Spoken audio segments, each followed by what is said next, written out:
اللهم أنت ربي لا إله إلا أنت.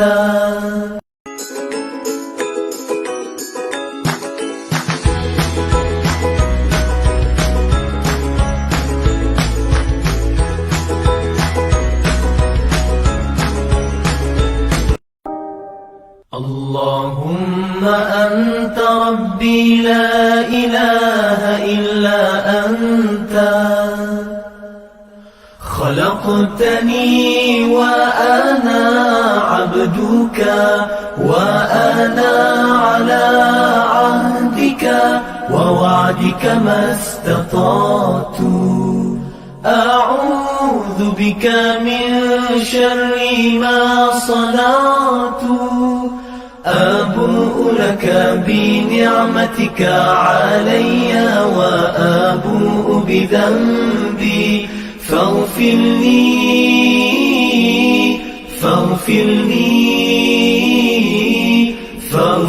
لي فإنه لا يغفر الذنوب إلا أنت. Ya Allah, Engkau Tuhanku, tiada Tuhan selain Engkau. Engkau ciptakan aku dan aku hamba-Mu, dan aku berada dalam janji-Mu menurut kemampuanku. Aku berlindung dengan-Mu daripada kejahatan yang kulakukan. Aku sedari nikmat-Mu kepadaku, dan ku sedari akan dosa-dosaku. Ampuni aku, ampuni aku, ampuni aku, kerana sesungguhnya tiada yang dapat mengampunkan dosa kecuali Engkau.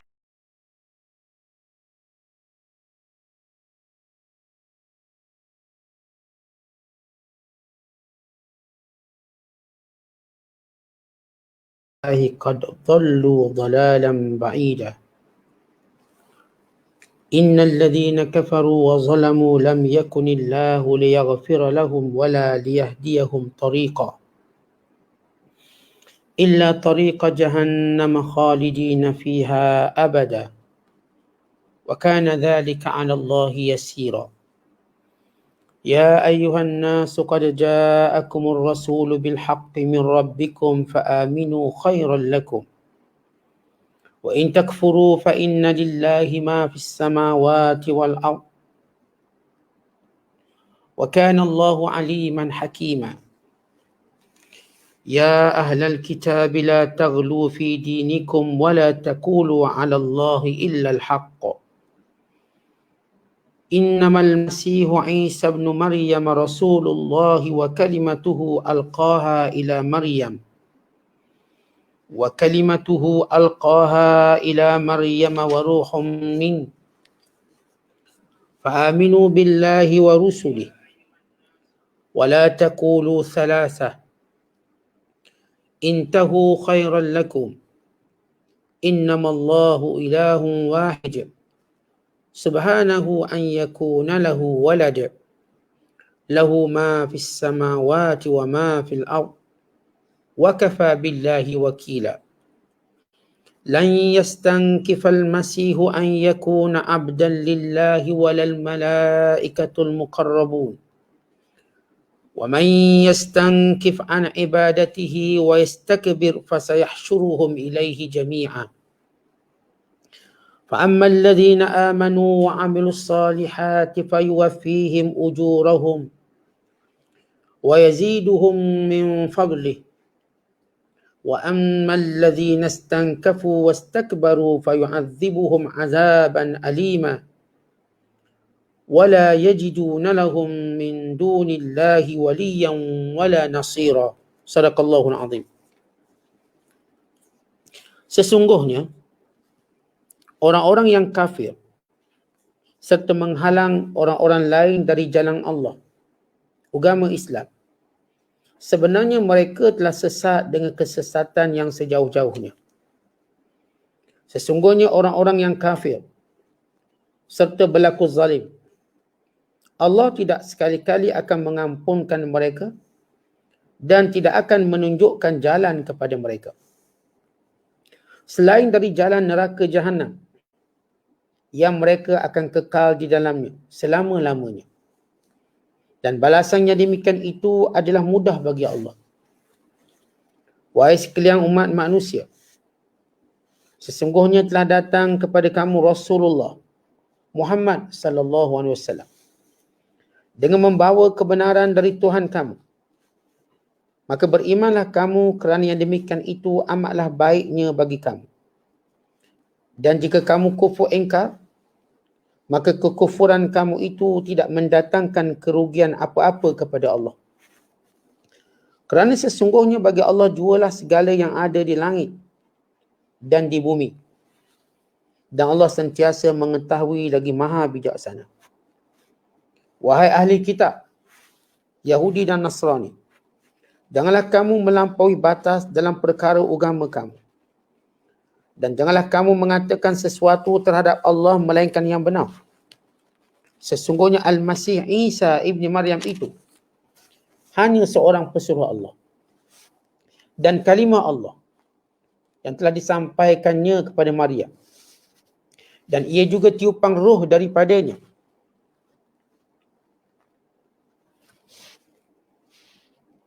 Maka berimanlah kamu kepada Allah dan Rasul-Rasul. Dan janganlah kamu mengatakan Tuhan itu tiga. Berhentilah daripada mengatakan demikian, supaya menjadi kebaikan bagi kamu. Hanya sanya Allah ialah Tuhan yang Maha Esa. Maha suci Allah daripada mempunyai anak. Bagi Allah jualah segala yang ada di langit dan yang ada di bumi. Dan cukuplah Allah menjadi pengawal yang mentadbir sekalian makhluknya. Nabi Isa Al-Masih tidak sekali-kali enggan dan angkuh daripada menjadi hamba bagi Allah. Demikian juga sikap malaikat yang sentiasa berdamping dengan Allah. Dan sesiapa yang enggan dan angkuh daripada beribadat, menyembah dan memperhambakan diri kepada Allah, serta ia berlaku sombong takbur, maka Allah akan menghimpunkan mereka semua kepadanya.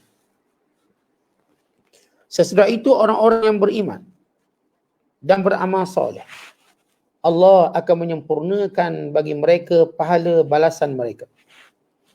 Dan Allah akan menambahkan lagi limpah kurnianya kepada mereka. Sebaliknya, orang-orang yang enggan beribadat kepada Allah dan berlaku sombong takbur, maka Allah akan menyeksa mereka dengan azab seksa yang tidak terperi sakitnya. Dan mereka pula tidak akan memperoleh sesiapa pun yang lain dari Allah yang akan menjadi pelindung atau penolong bagi mereka. Kita berada pada ayat-ayat terakhir surah An-Nisa. Surah yang keempat pada juzuk yang keenam. Di mana ayat-ayat yang kita bacakan bermula 167 sehingga 173 masih lagi membicarakan kelompok orang-orang kafir yang melampau dalam agama. Keterlampauan mereka yang pertama ialah mereka ini memperkatakan kepada Allah apa yang Allah tidak katakan. Menyandarkan sesuatu itu kepada Allah dengan tidak sebenar. Dan sifat keterlampauan mereka yang kedua ialah sifat mereka menolak kerasulan Nabi Muhammad sallallahu alaihi wasallam. Yang jelas terang lagi bersuluh akan kerasulannya dengan pengakuan semua para nabi, pemberitahuan Nabi Musa dan Nabi Isa dan catatan dalam Taurat dan Injil, dan mukjizat yang zahir dan sikap yang akhlak yang ada pada Nabi sallallahu alaihi wasallam yang tidak boleh dipertikaikan.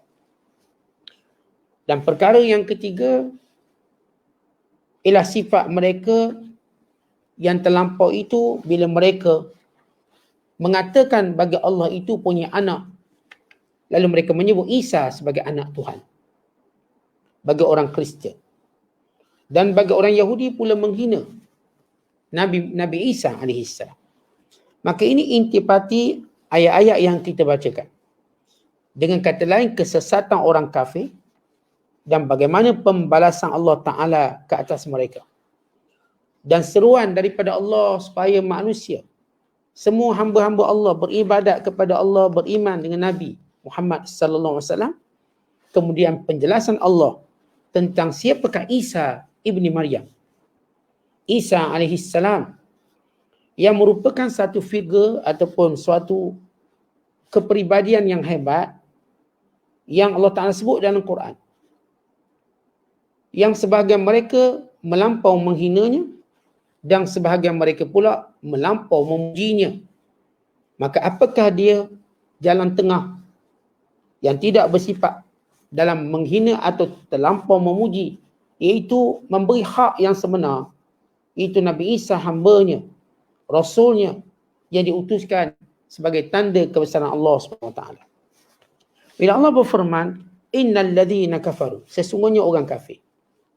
Kalau ayat sebelum ini itu pada ayat 166, bila diceritakan tentang bagaimana orang-orang Yahudi ketika mana ditanya oleh Nabi SAW, bukankah kamu tahu aku Rasulullah? Kamu kan tahu. Yahudi kata tak tahu pun. Maka Allah turunkan penyaksian. Bahkan kalau kamu tak nak mengaku dia Nabi dan Rasul, Allah memperakui dia Nabi dan Rasul. Yang telah diwahyukan kepadanya. Yang diberikan kitab Al-Quran dan malaikat turut menyaksikan kerasulan Nabi SAW. Maka cukup penyaksian itu walaupun kamu tidak mau menjadi saksi. Oleh kerana mereka engkar tidak mau menyaksikan kerasulan Nabi Muhammad SAW, maka inilah dia ainul kufur. Inilah dia hakikat kekafiran. Tentang kafir ini berlaku banyak sebab. Tetapi hakikat kekufuran yang sebenar ialah mendustakan Nabi Muhammad SAW. Ya, cerita semua berhala itu dan ini, itu juga kekufuran. Tetapi di mana sebenarnya pokok pangkal kekufuran itu? Iaitu kufur pada Nabi SAW. Tak percaya. Sebab itu bila kita lafaz syahadah, asyhadu an la ilaha illallah wa asyhadu anna Muhammadan abduhu wa rasuluh. Atau asyhadu anna Muhammadan Rasulullah. Kerana itu adalah perkara besar. Isu kekufuran hari ini ialah menolak Nabi Muhammad SAW. Baik kekufuran Yahudinya atau Kristiannya. Atau penyembah berhalanya. Hatta di kalangan ateisnya. Sebab baginda sallallahu alaihi wasallam membawa sesuatu yang begitu jelas tentang keimanan sebenar kepada Allah yang tidak boleh disekutukan, yang tidak boleh dinisbahkan anak ibu, yang tidak boleh dinisbahkan dengan hawa nafsu, mengikut suka hati untuk berkata Tuhan berkata begitu, Tuhan berkata begini berdasarkan hawa nafsu, bukan berdasarkan wahyu yang diturunkan. Kerana itu Allah Ta'ala menyebut sesungguhnya orang yang kafir. Bila mereka kufur pada Nabi Muhammad SAW, apa watak mereka? Wasaddu an sabilillah. Maka mereka akan menyekat manusia daripada jalan Allah. Ada tak orang kafir yang tak sekat orang daripada jalan Allah? Ada. Ada orang bukan Islam, mereka tak menyekat untuk seorang memeluk Islam atau mendengar tentang Islam. Kadang-kala di kalangan mereka tidak masalah kalau anak-anak mereka nak belajar tentang Islam atau hendak memeluk Islam. Sebab kafir seumpama ini bukanlah kafir yang menentang Allah dengan maksud yang sebenar. Atau kita katakan, orang kafir yang sebenar-benar kekufurannya berada di tahap paling tinggi ialah yang menghalang manusia. Ada orang kafir yang tidak menghalang manusia, maka hampir mereka nanti akan mendapat hidayahnya. Sebab itu kita lihat kelompok-kelompok kafir yang mendapat hidayah, ialah bukan kalangan mereka bersifat menentang, tapi mereka ingin mendengar, mereka ingin mengetahui tentang Islam. Akhirnya mereka ini diislamkan dengan mudah. Sebagaimana kita lihat pengislaman beramai-ramai di Eropah, di Amerika Syarikat. Sebab mereka nak belajar dan mereka nak tahu. Mereka sudah terdidik untuk mengetahui sesuatu sebelum membangkangnya. Bukan membangkang sebelum mengetahui. Tapi ada kelompok orang kafir. Untuk mengajar manusia membangkang, menolaknya sebelum mengetahui. Meletakkan halangan-halangan, gelaran-gelaran. Supaya orang Islam ini tidak didekati, ajaran Islam tidak dipelajari. Maka golongan ini yang Allah sebut, innal ladzina kafaru wasaddu dan mereka menghalang ansabilillah, daripada jalan Allah. Qad dhallu dhalalan ba'ida. Inilah yang sesat dengan sesat yang jauh. Ini bentuk kekufuran yang sebenar yang menjauhkan mereka daripada kebenaran, daripada hidayah. Siapa mereka dimaksudkan dalam ayat ini? Yahudi. Apakah Kristian tidak melakukan sama macam Yahudi? Ya, Kristian juga buat, tapi Yahudi yang mendominasi. Yahudi yang melakukannya tanpa putus asa, dengan bersungguh-sungguh. Yahudi yang mempermainkan Nabi SAW dan mempengaruhi orang-orang Kristian. Sebab itu dalam Quran, orang Kristian disebut dhalin, sesat. Manakala Yahudi disebut maghdubi alaihim, dibenci dan dilaknat. Kita baca Quran, ihdinas siratal mustaqim, siratal ladzina an'amta alaihim, ghairil maghdubi alaihim waladdallin. Ya Allah, tunjukkan kami jalan yang lurus, jalan yang engkau beri nikmat ke atas mereka, bukanlah jalan yang engkau murkai atas mereka, yakni Yahudi, dan tidak juga orang-orang yang sesat, yakni Kristian. Yahudi ni sesat paling jauh sekali. Sebab itu tidak beriman di kalangan Yahudi melainkan jumlah yang sedikit. Hatta di akhir zaman, ketika mana orang-orang Kristian semuanya memeluk Islam, maka tinggal Yahudi menunggu Dajjal bersama dengan Dajjal. Tuan-tuan, orang Yahudi dia tunggu Dajjal. Tetapi bagi mereka Dajjal ini sebagai penyelamat Yahudi. Ketika mana orang Islam dan orang Kristian melihat Dajjal sebagai makhluk perosak, pemusnah. Ya, kalangan orang Kristian melihat Dajjal itu makhluk perosak. Tapi Yahudi tidak. Yahudi tak tengok Dajjal itu makhluk perosak. Bahkan mereka tahu mereka akan mulia kerana turunnya Dajjal. Kerana mereka akan berkuasa. Berkuasa penuh. Sebab itu kata Nabi SAW, ketika mana keluarnya Dajjal, yatba'ahu sab'una alfan minal Yahudi Asfahan. Dia akan diikuti oleh 70,000 orang Yahudi daripada Asfahan. Asfahan ialah kawasan Iran. Kalau tuan-tuan nak tahu, Iran antara satu-satunya negara Islam yang mempunyai jumlah Yahudi yang paling ramai. Ya, ada setengah negara Islam memang ada Yahudi seperti Maroko atau Maghribi, ada Yahudi. Mereka namakan sebagai pusat kebudayaan Yahudi. Tapi jumlah mereka tak sebesar yang ada di Iran. Khususnya di wilayah Asfahan. Ketika mana kita lihat Iran macam seperti ada konflik Yahudi, tetapi Yahudi mereka hidup aman dekat Iran. Kenapa mereka berada di Asfahan menunggu Dajjal? Asfahan satu wilayah di Iran yang cantik, yang menarik. Yang satu ketika dahulu tempat keluarnya ramai ulama, khususnya ulama-ulama mazhab Syafi'i. Hari ini menjadi penempatan utama Yahudi. Ini benda yang orang tak ramai tahu, bahawa di Iran ada jumlah yang besar orang-orang Yahudi. Mereka menunggu, mereka menanti. Nanti apa? Dajjal. Sebab itu kata Rasulullah diikuti oleh 70,000 orang Yahudi Asfahan. Mereka berada di situ. Kemudian Allah menyebut, innal ladzina kafaru, sesungguhnya orang-orang yang kafir itu, wa zalamu, dan zalim. Kerana kekufuran mereka ialah kekufuran menzalimi diri mereka dan menzalimi orang lain. Apakah yang dimaksudkan dengan zalim mereka ini? Sebab mereka menyembunyikan sifat Rasulullah SAW. Begitu menyembunyikan sifat Nabi Muhammad SAW. Walhal, kalau kita sebut orang agama, orang baik. Sama ada kita sebut orang tu agama Buddha ke, orang tu agama Hindu, kita nampak orang agama ni orang baik. Secara umumnya orang nampak baik. Tiba-tiba, bila berkait dengan watak yang paling mulia sekali, Nabi Muhammad SAW, mereka boleh menjadi jahat. Lalu mereka menuduh Nabi Muhammad apa yang tidak pernah dilakukan oleh baginda sallallahu alaihi wasallam. Tu mereka jadi jahat. Bukan sekadar menafikan kerasulannya, sifat-sifatnya, menafikan kebaikan baginda sallallahu alaihi wasallam. Kalau kita tanya di mana kekurangan Rasulullah? Kat mana kurang Nabi? Kalau mereka nak cari secara umum, ajaran Islam tidak ada. Lalu mereka pergi kepada kepribadian Rasulullah. Lalu mereka bercerita tentang kahwin ramainya, sebagaimana kita dah bahaskan sebelum ini. Mereka bercerita tentang kahwin dengan orang mudanya, sebagaimana kita bahas sebelum ini. Walhal apa yang dilakukan oleh baginda SAW, Abu Jahal pun tak ada masalah bab tu. Ya, Abu Jahal, Abu Lahab yang paling kuat mengkritik kepribadian Rasulullah SAW. Tapi kenapa dia tak kritik tentang Rasulullah berkahwin ramai? Kerana kahwin ramai tak ada masalah dalam budaya itu. pada ketika itu, pada waktu itu. Maka kita jangan mengkritik satu benda yang hari ni baru kita nampak macam tak berapa sesuai. Ia melakukan, baginda SAW buat sesuatu yang benda tu tak ada isu pun. Sebab menjadi satu budaya masyarakat, diterima masyarakat. Maka apa isunya sesuatu yang diterima? Tak ada pula Abu Jahal sebut, oh Muhammad sebab dia kahwin ramai.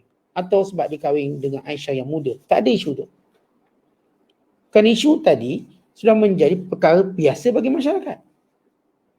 Bukan kahwin ramai. Ini bukan sekadar masyarakat Arab, bukan masyarakat lain. Menjadi kebiasaan. Bukan satu kesalahan. Apatah lagi kita sebut kahwin. Kahwin. Ketika mana mereka menganggap zina tu bagus, legal, dibenarkan, tiba-tiba bila kahwin salah. Apa salahnya kahwin? 2, 3, tak salahnya kat mana? Namanya kahwin. Dan penuh dengan tanggungjawab. Tak ada seorang pun isteri Rasulullah SAW yang dizalimi atau sebagainya. Mereka menjadi ibu orang beriman. Ummahatul Mukminin. Mana kurangnya kat mana? Tak ada seorang pun isterinya mengadu, tidak diadili dan sebagainya. Tak ada. Semuanya tenang dan semuanya kekal sebagai isteri Rasulullah di dunia dan di akhirat. Jadi orang ni zalim kerana berkait dengan sifat Nabi Muhammad SAW. Lalu kata Allah, lam yakunillahu liyaghfira lahum. Maka Allah tak akan ampunkan mereka. Wala liyahdiyahum tariqa. Maka Allah Ta'ala akan tutup pintu hati mereka. Sebab tu dalam hati ni tuan-tuan, dia bermula daripada kita panggil tobak. Dia ikuti dengan khatam. Dia ikuti dengan imatah atau mayyitah. Mula-mula hati ni dicop sebagai kufur. Kemudian hati ni jadi apa? Ditutup. Kemudian hati ni mati. Begitulah perumpamaan orang Yahudi. Hati mereka sudah ditutup. Khatamallahu ala qulubihim. Allah tutup terus pintu hati mereka. Bukan hati mereka telah pun mati. Untuk menerima kebenaran. Jadi Yahudi ni tuan-tuan, ceritalah apa pun kebenaran, tak masuklah. Tentang orang mati, tentang nak cakap apa orang mati, dia tak dengar lah. Dah habis lah. Tak boleh diajar lagi orang mati. Orang mati ni cuma boleh ditanam. Hatta kalau dia dengar sekalipun, dia tak mampu nak buat apa-apa lah. Begitulah perumpamaan matinya hati Yahudi. Itu Allah kata Allah tak akan beri petunjuk, tak akan ampunkan dia. Illa tariqa jahannam. Melainkan Allah tunjukkan dia jalan ke jahannam. Khalidina fiha abadan. Kekal di dalamnya selamanya. Fakana dhalika 'ala Allah yasira. Maka bukanlah benda susah bagi Allah. Maka inilah kesudahan orang-orang Yahudi. Dan kalau Allah Ta'ala dah sebut kesudahan Yahudi dan neraka jahannam kekal di dalamnya, maka untuk apa kita mengikut budaya dan perbuatan Yahudi? Bahkan Nabi SAW memberi amalan jangan mengikuti budaya mereka. Contoh mereka. Apa sahaja yang menjadi adat-adat kebiasaan mereka. Jauhi mereka. Sebab ini ialah ahli neraka jahannam yang kekal di dalamnya. Kemudian sesudah Allah menyebut kelompok Yahudi yang dilaknat. Dengan segala sifat-sifat mereka yang jahat. Dengan penolakan risalah Nabi Muhammad SAW tanpa sebab. Dan mengubah suai segala sifat yang ada pada baginda SAW dalam Taurat. Bahkan menghalang manusia daripada mendekati jalan Allah ini. Bahkan membawa sebarang pelbagai bentuk syubhat, kekeliruan, tuduhan-tuduhan terhadap Islam. Bahkan terhadap Nabi Muhammad SAW. Maka kata Allah, ya ayyuhan nas, wahai manusia. Jangan peduli Yahudi itu, dengar sini, wahai manusia. Qad ja'akumur rasulu bil haqq. Telah datang kepada kamu Rasul, yakni Muhammad SAW. Dengan sebenar, wahyunya, sifatnya, sifat yang tercatat dalam Taurat dan Injilnya, hukum hakam yang dibawanya, perintah larangannya, itu semuanya sebenar dari Allah. Tiada pun ianya datang daripada Nabi SAW, melainkan ia datang dari Allah. Wa ma yantiqu 'anil hawa in huwa illa wahyun yuha. Tidaklah baginda sallallahu alaihi wasallam bertutur dengan hawa nafsunya, melainkan ia wahyu yang disampaikan. Wa ma ataakumur rasulu fakhudhuh. Dan apa yang datang daripada Rasul wajib kamu ambil. Kerana ia adalah perintah Allah SWT.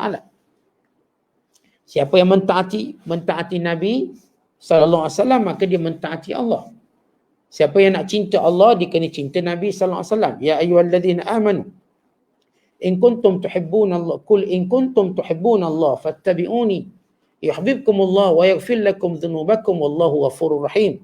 Katakanlah kepada mereka, wahai Muhammad, kalau benar mereka cintakan Allah, maka mereka kena mengikutimu. Dia kena ikut kamu, barulah betul cinta. Dia kena cinta pada kamu, barulah betul cinta kepada Allah SWT. Fa'aminu khairan lakum, maka berimanlah kamu semua dengan Nabi SAW. Khairan lakum, ia baik untuk kamu. Artinya apa yang ketundukan kamu, kepatuhan kamu kepada kerasulan Nabi Muhammad SAW, semuanya akan mengundang kebaikan pada kamu. Dari sudut syurganya dan segala balasan yang baik yang disediakan, bukan dari sudut kebahagiaan hidup di dunia. Kata hidup di dunia dengan syariat, tersusun indah.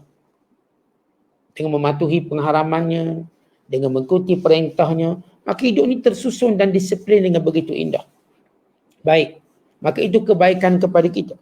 Wa in takfuru, tapi kata Allah, kalau kamu memilih kufur, tak mau percaya pada Nabi SAW, fa inna lillah, kekufuran kamu tak akan memberi mudarat pada Allah. Tak akan mengurangkan apa-apa pun pada Allah. Kerana bagi Allah itu, apa sahaja di langit dan di bumi itu milik Allah. Wa kana Allahu aliman hakima. Allah itu maha mendengar, maha mengetahui, lagi maha bijaksana. Di mana Allah Ta'ala memberi amaran. Kalau sekiranya kamu tak nak beriman pun, tak jejas apa pun Allah. Ini juga sebagaimana Nabi Allah Musa berkata kepada Yahudi. Wa qala Musa, in takfuru antum wa man fil ardi jami'a, fa inna Allaha la ghaniyyun hamid. Dan telah berkata Musa kepada Yahudi, kaumnya, kalau kamu kufur, bukan cukup kamu je, semua makhluk atas dunia cukup kufur kepada Allah, maka ia langsung tak akan memberi mudarat pada Allah. Kerana Allah itu kekal, maha kaya, lagi maha terpuji. Maknanya, iman kamu itu manfaatnya untuk kamu. Faedahnya untuk kamu. Oleh kerana itu, bila kamu memilih tidak mau beriman, maka kamu memilih keburukan. Tentang logiknya, siapa nak suruh keburukan berlaku dalam diri dia? Siapa nak sakit? Siapa yang nak kena penjara? Siapa yang nak kena sebab? Siapa yang nak dihukum selama-lamanya dalam neraka? Maka orang yang tidak mau beriman pada Allah. Kerana itu Allah sebut, kalau kamu beriman, fahuwa fa'aminu khairan lakum, ia baik untuk kamu. Tapi kalau kamu kufur, ingat mudarat itu pada diri kamu tidak menjejaskan Allah. Kerana Allah memiliki segala-galanya. Allah memiliki. Kamu cuma makhluk yang kecil. Contoh kalau kita tengok manusia ni, berapa jumlah manusia? Jumlah manusia semua barangkali cuma satu sarang semut je. Satu sarang semut, barangkali bilion semut. Kita ni banding makhluk yang lain, kita lah makhluk sikit. Kita bukan makhluk yang banyak. Banding kita dengan lebah, tuan-tuan, lebah. Lebah ada berapa trilion, zillion, berapa lebah. Kita cuma makhluk yang kecil. Kita dengan malaikat pula. Allah ciptakan 100 makhluk. Ni perumpamaan, nisbah 100 makhluk. 99 tu malaikat. Maka satu tu manusia dan jin. Satu itu pula ialah nisbah manusia cuma satu daripada 9. 9 pula jin. Satu tu pula bagi 10. Satu manusia, 9 jin. Kita manusia sikit je. Malaikat tu nisbah kita campur jin 99 nisbah. 99% nisbah dia. Bayangkan banyak mana malaikat. Rasulullah SAW menggambarkan banyaknya malaikat. Waktu Rasulullah melihat malaikat sekali masuk ke Baitul Ma'mur, masjid malaikat, masuk 70,000 tak pernah keluar. Masuk 70,000 tak pernah keluar daripada mula diciptakan sampai sekarang. Bayangkan masuk 70 tak keluar daripada dulu. Kira dah berapa bilion, berapa trilion dah malaikat. Itu yang malaikat masuk Baitul Ma'mur. Malaikat-malaikat lain. Maka siapa sangat kita? Kewujudan kita pun bukan kewujudan yang wajib. Allah boleh tiadakan kita. Bila mana kita beriman, baru kita ada nilai. Kalau orang tu tak beriman, tak ada guna pun. Tak ada nilai pun. Sebab dia menjadi bahan bakar dalam neraka. Kerana itu Allah Ta'ala memberi amaran bagi orang yang tidak beriman. Baik, sesudah Allah menyebut amarannya, lalu Allah Ta'ala mengingatkan kembali ahli kitab. Yang banyak kufur, yang banyak mempermainkan ayat Allah. Baik, kenapa tak sebut musyrikin Mekah? Musyrikin Mekah, mereka tak ada kitab. Ini bercakap orang yang ada kitab ni. Yang telah diturunkan wahyu kepada mereka sebelum ini. Taurat dan Injil. Kata Allah, ya ahlal kitab, wahai sekalian ahli kitab. Yakni Yahudi dan juga Kristian. Namun ayat ini, bila Allah menyebut ya ahlal kitab, yang dikhususkan di sini lebih kepada orang-orang Kristian. Sebab Yahudi tadi dah disebut perangai dan watak dia. Jahat dia. Sekarang Allah nak sebut pula tentang Kristian. Apa masalah Kristian? Masalah dia dengan Nabi Isa. Dengan tuduhan-tuduhan, dengan sifat melampau mereka. Kata Allah, la taghlu fi dinikum. Jangan melampau dalam agama. Tuan-tuan, apa maksud melampau dalam agama? Kalau Yahudi ini ialah orang yang lebih kurang dengan agama. Berlebih kurang. Cincai-cincai je. Yang si Kristian pula, lampau-lampau pula. Tak nak kahwin lah. Nak terperak dalam gereja lah. Bukan melampau dia pula Nabi Isa yang Nabi dikatakan Tuhan. Dikatakan anak Tuhan. Melampau. Yahudi berlebih kurang. Semua buat lebih kurang. Yang haram pun diubah-ubah sikit jadi halal. Yang halal pun diubah-ubah sikit jadi haram. Suka-suka dia je. Manakala Kristian pula, mereka ni melampau, menambahkan syariat. Antara yang jelas dalam hal akidah, mereka menaikkan kedudukan Nabi Isa daripada seorang Rasul kepada seorang Tuhan. Ada yang kata anak Tuhan, ada yang kata salah satu dari Tuhan, ada yang terus kata Tuhan. Ada 3 mazhab yang sesat. Mazhab pertama yang berkata Nabi Isa itu salah satu dari Tuhan. Mazhab kedua yang mengatakan Nabi Isa itu ialah anak Tuhan. Dan mazhab Kristian ketiga yang mengatakan bahawa Nabi Isa itu ialah Tuhan. Tuhan. Ada yang kata Tuhan, ada yang kata anak Tuhan, ada yang kata salah satu dari Tuhan. Tuhan ada 3, dia salah satu. Dan ada mazhab yang muqtadir, yang sederhana, yang mengatakan Isa itu ialah hamba Allah. Ini orang Kristian yang jujur, sehingga bila datang Islam, mereka memeluk Islam. Mereka dari dulu dah pegang Nabi Isa itu ialah Nabi Allah. Rasulullah. Dan bila datang Islam, mereka dengan mudah menerima Islam.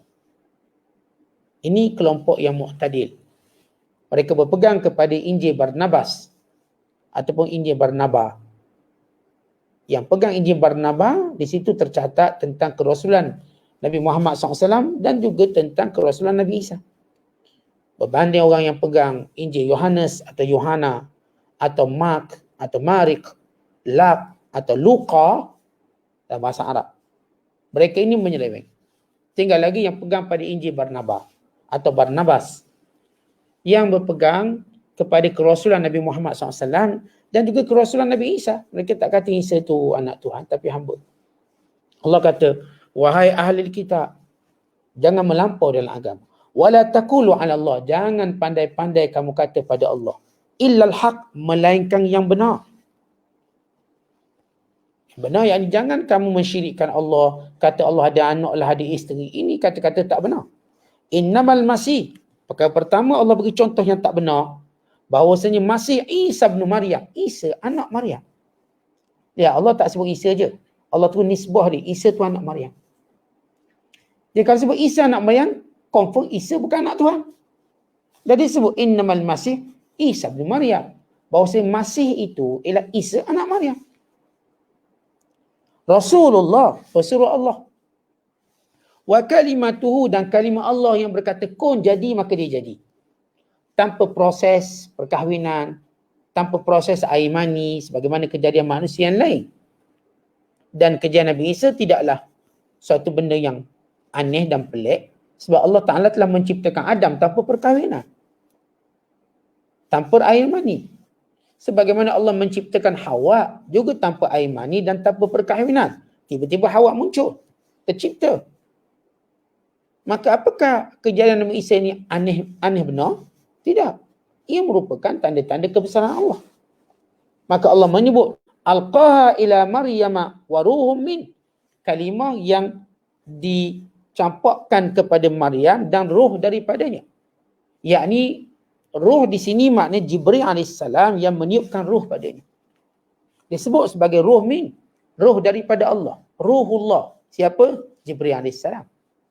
Ini dipanggil nisbah tashrif, nisbah memuliakan. Macam kita sebut rumah Allah. Bukan Allah duduk dalam. Nisbah kemuliaan rumah ini rumah Allah. Macam dalam Quran sebut, naqatullah, ini unta Allah. Bukan maksud unta Allah tu artinya Allah milik unta dengan maksud macam pemilikan manusia ini. Maksudnya nisbah kemuliaan. Bukan mana Allah tu ada unta untuk Allah naik, tak. Allah yang menciptakannya. Fa'aminu billah, kerana itu berimanlah dengan Allah. Wa rusulih, dan semua rasul. Baik, Allah pertama menyebut tentang Isa, kemudian Allah menyebut tentang Rasul.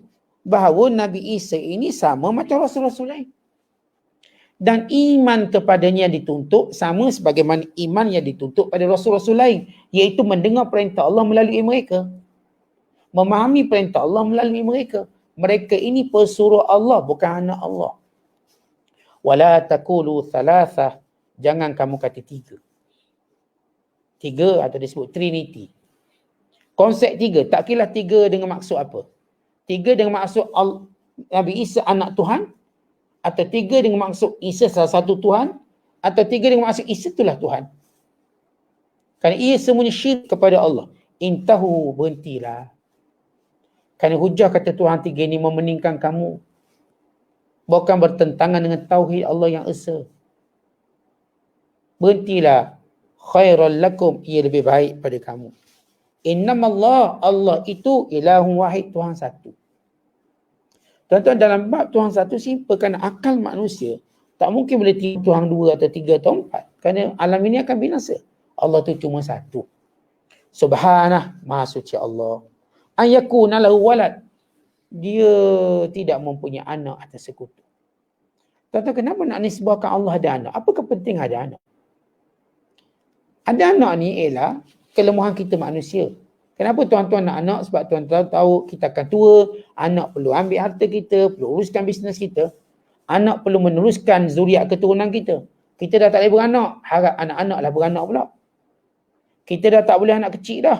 Kita harap anak kita pula yang dapat anak kecil. Kerana manusia ni dia hubul baqa, dia suka kekal. Kalau tak kekal dirinya, kekal keturunannya. Sebab itu kalau tak ada anak, dia susah hati. Kenapa keturunan dia? Maka untuk apa Allah ada anak? Logiknya kat mana Allah ada anak? Apakah Allah akan tua? Allah akan lemah? Itu bukan sifat Allah. Allah nak ada orang tolong handle benda ni? Itu bukan sifat Allah. Apatah lagi bila kita sebut anak Allah kena salib pula, kena bunuh pula, kena kepung pula. Dan logik sikit. Kita anak kita dengar orang ugut, kita dah bakar sekolah. Bakar sekolah, setengahnya dah. Dengar orang ugut anak kita, cikgu ugut ni. Barangkali dia pergi bakar sekolah. Sayang anak ni. Dengar anak kita ada orang nak itu nak ini, kita sanggup mati. Tiba-tiba sampai Nabi Isa. Bila Nabi Isa mereka kepung dan mereka mendakwa membunuhnya. Maka apa ayah dia buat? Ini Allah Ta'ala buat apa? Kan Nabi Isa itu bukan anak Tuhan. Dia hamba Allah yang akan melalui ujian-ujian.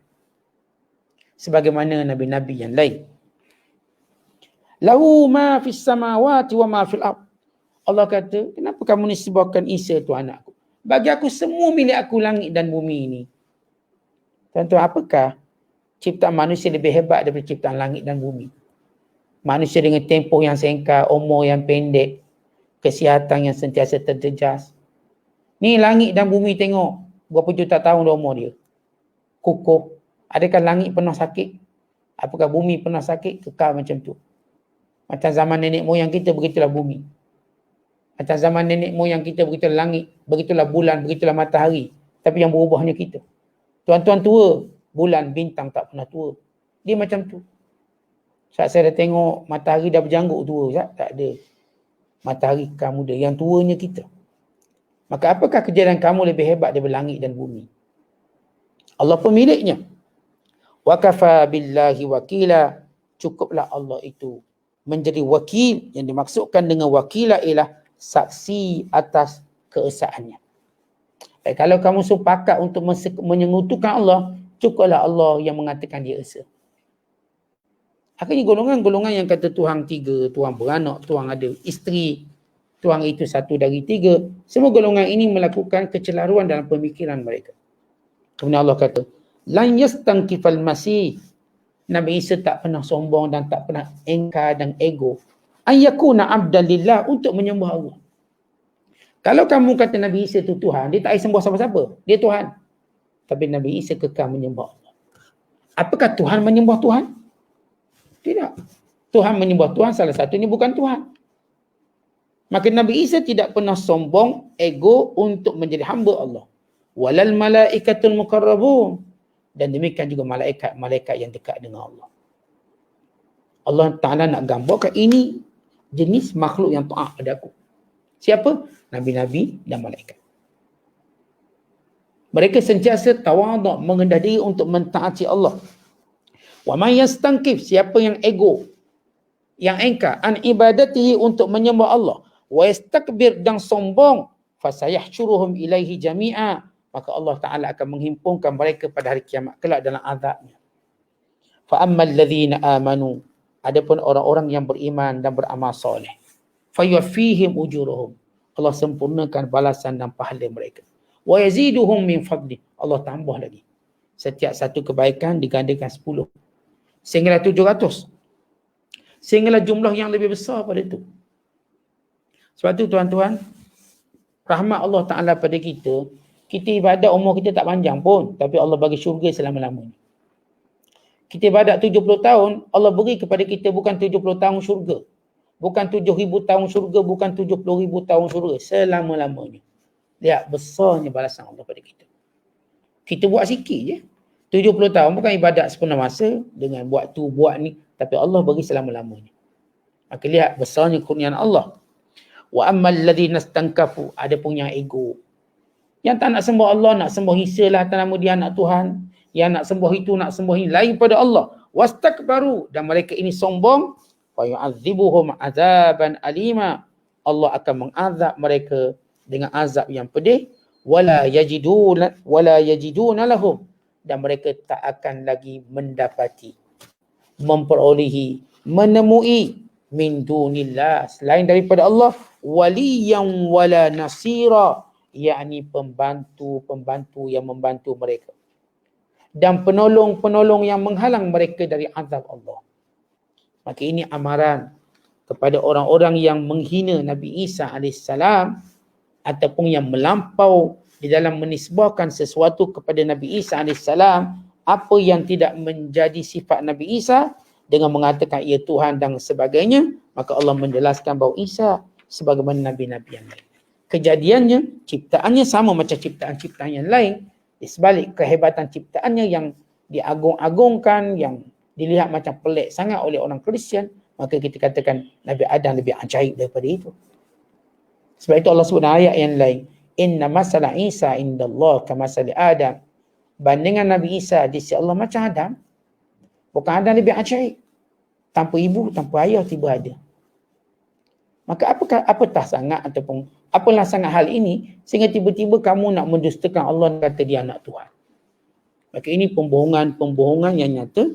Maka Allah berulang kali menyebut nama Maryam dalam 30 tempat bagi menunjukkan bahawa Isa benar-benar anak Maryam. Tidak ada seorang pun wanita yang disebut dalam Quran dengan namanya melainkan Maryam. Tak ada. Kalau tuan-tuan buka Quran, tak ada satu pun kalimah nama perempuan selain daripada Maryam. Yang lain cuma mungkin ada gelaran seperti Imra'atun, disebut Imra'atun Aziz, atau disebut Mujadilah, atau disebut dengan sifatnya mukminah contohnya, perempuan beriman, tapi nama tak ada. Kalau kita buka Quran, hanya satu sahaja nama perempuan yang ada dalam Quran. Nama siapa? Maryam. Dalam 30 tempat. Kenapa Allah sebut 30 tempat nama Maryam? Untuk menunjukkan Isa itu benar-benar anak Maryam. Bukan anak Tuhan, ia anak Maryam. Sebagai satu pada tanda-tanda kebesaran Allah SWT. Wallahu a'lam bishawab. Assalamualaikum warahmatullahi wabarakatuh.